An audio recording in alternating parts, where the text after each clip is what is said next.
Olá, meus irmãos, Deus os abençoe, em nome de nosso Senhor Jesus Cristo. Estamos aqui para mais uma conversa ao redor da preciosa Palavra de Deus.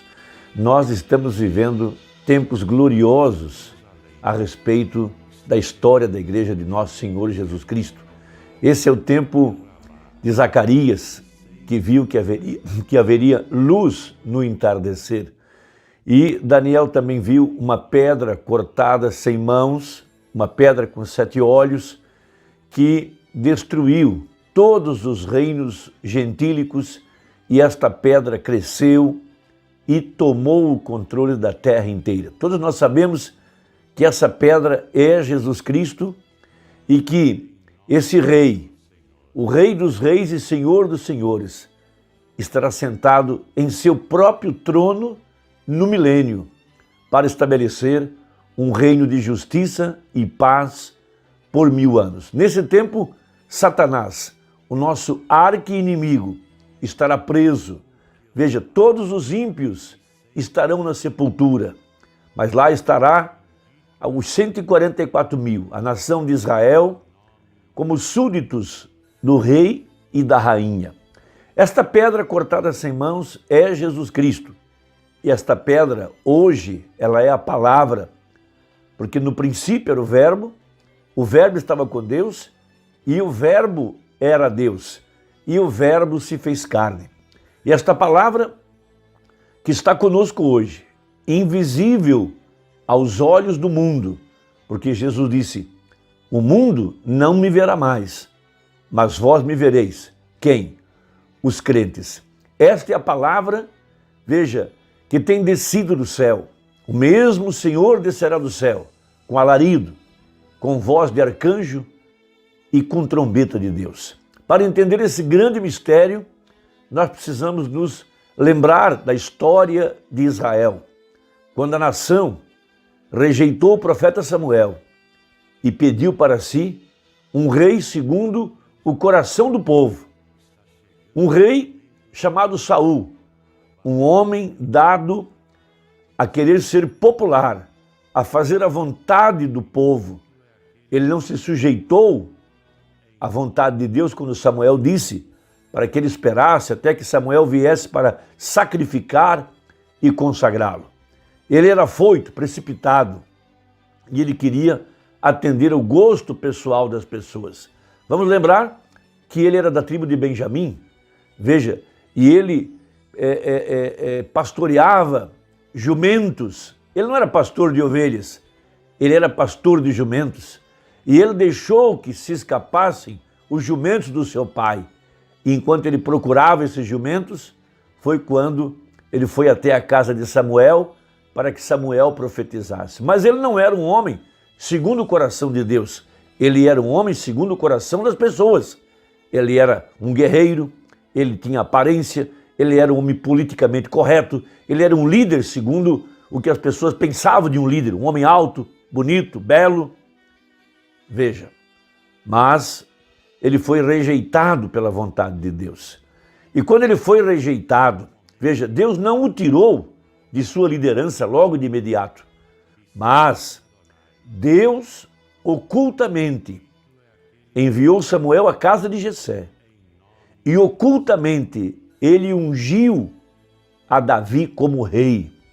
Ali estava um rei segundo o coração de Deus, um tipo perfeito de Cristo, um que ainda não estava entronizado, mas ele já estava no meio do povo, já havia sido ungido, já havia sido reconhecido pelos seus soldados, que eram soldados gentios.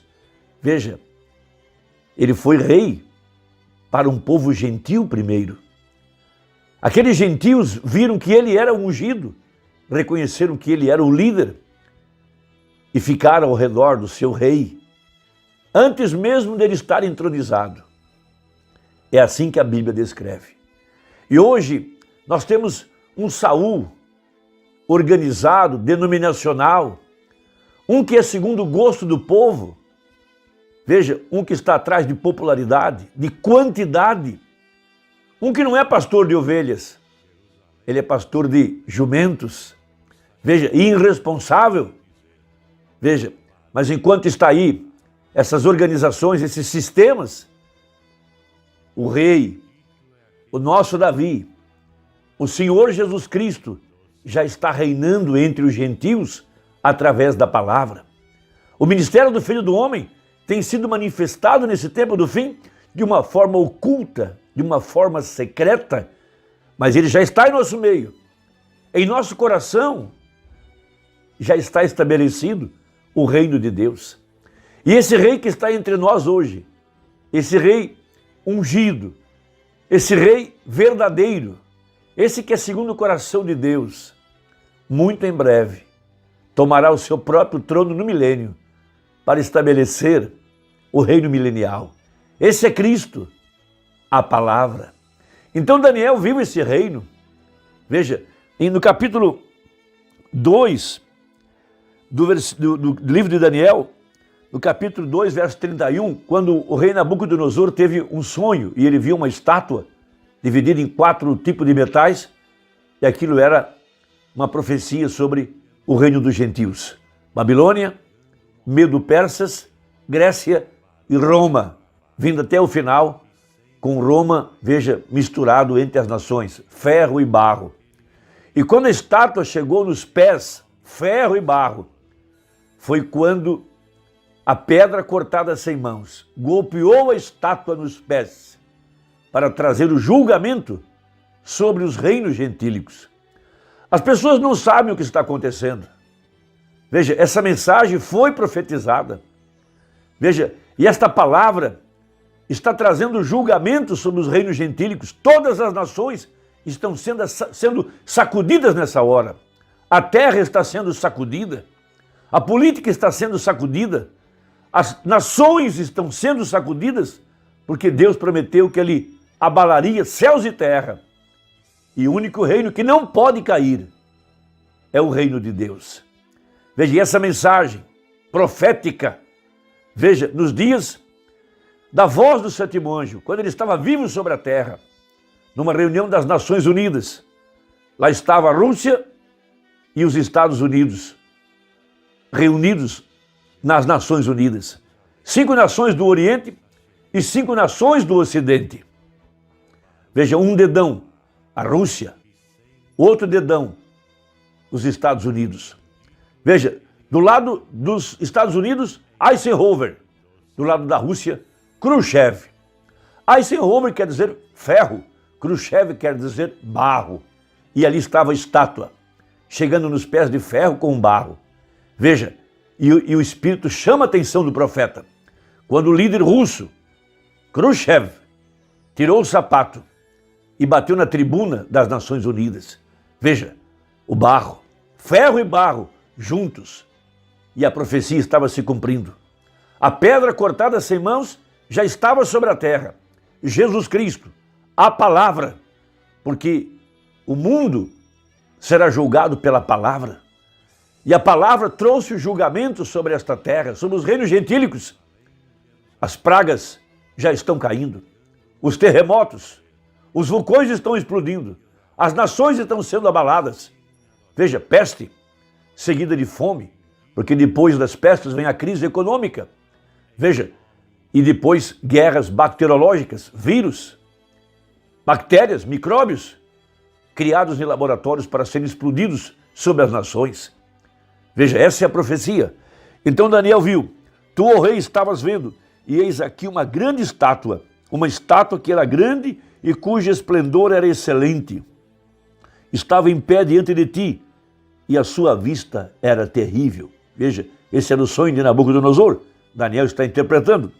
A cabeça daquela estátua era de ouro fino, o seu peito e os seus braços de prata, o seu ventre e as suas coxas de cobre, as pernas de ferro, os seus pés em parte de ferro e em parte de barro.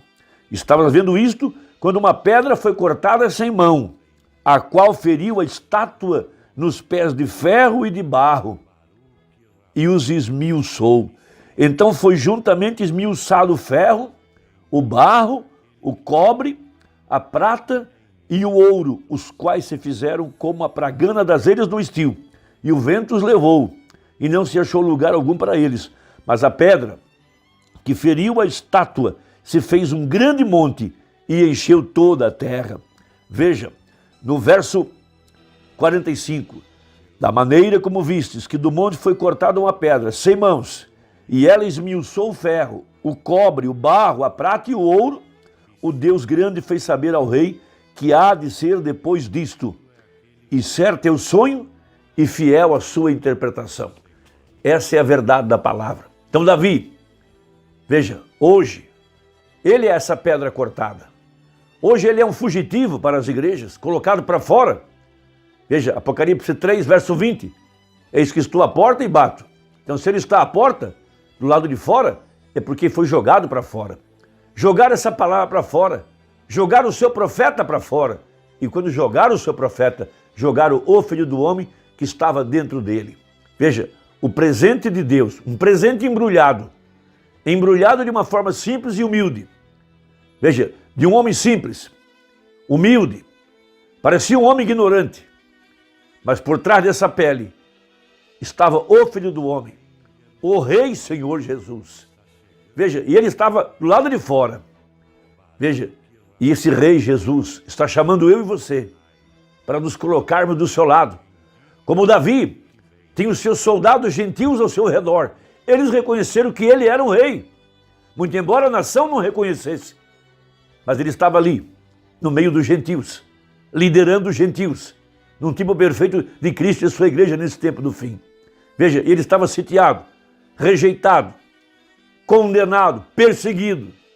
Veja, ele teve sede, e lá em Belém havia uma fonte de água, que ele havia bebido dessa fonte muitas vezes, ele e o seu rebanho, ele e as suas ovelhas.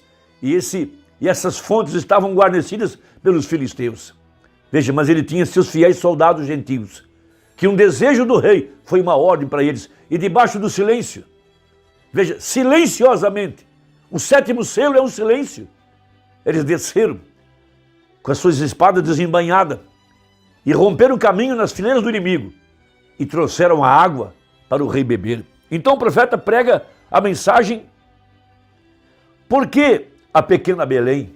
Parágrafo 140, sobre esse tema, veja, da palavra, cercada pelos filisteus. Ele diz, vocês habitantes de Belém, aleluia, eu venho para homens guerreiros que não têm medo. Eu não me importo se há 800 de um lado e 10.000 do outro. Eu quero guerreiros que virão comigo e farão um buraco nessa linha de incrédulos filisteus, que o concílio do mundo se tem guarnecido em torno da palavra de Deus, tentando fazer credos e alimentar o povo. Há um poço, há uma fonte aberta na casa de Davi. Belém, nosso Salvador, limpa-nos. Irmão, pecado é incredulidade na sua palavra.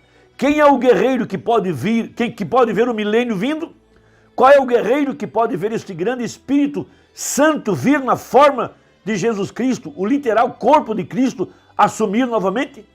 Fique comigo, apoie-me, vamos furar um buraco nesse credo denominacional, vamos chegar lá. Ele está clamando por um gole de água fresca, de água pentecostal, não de um montão de coisa ridícula, de gritaria. Sim, eu quero dizer um genuíno batismo com o Espírito Santo que produz a vida de Jesus Cristo lá dentro da pessoa. Irmão, esta pedra é Cristo. Se você pode ver o milênio à frente, coloque-se ao lado dessa palavra. Tome a espada, essa espada que caiu na mão do profeta lá no Quênio Sabino. Essa espada é a palavra. E Deus disse que haverá uma super igreja, uma super raça, à medida que ela toma a palavra com fé e pode manejar essa palavra com fé em seu coração para romper um buraco na fileira dos filisteus. Espero que essa conversa ajude. Deus te abençoe e até a próxima, se Deus quiser, em nome de Jesus. Amém.